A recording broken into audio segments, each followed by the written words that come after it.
الكرة، محاولة نقلة للأمام، يوسف العربي، مرر يوسف العربي، مررها للسريع، سالم انطلق في مساحة، ممكن هدف رابع، ممكن هدف رابع. الله،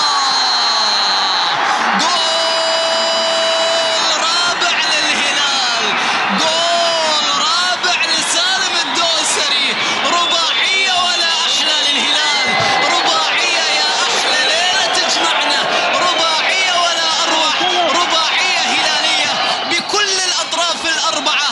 الهلال يتحدث بالزوايا الأربعة، يتحدث بكل منظور جميل، بروعة الهلال، برغبة الهلال، بإمتاع الزعيم، وفي التصميم قادمون كما يقول أنصار الزعيم، كما يقول عشاق الزعيم، بروعة هذا اللاعب الشاب سالم الدوسري. تذكروا هذا الاسم جيدا على الأيام المقبلة، فلتتذكر الفليلة الخضراء للسعودية، فلتتذكر يا هسك هذا الاسم عندما كنت تدرب نادي الهلال.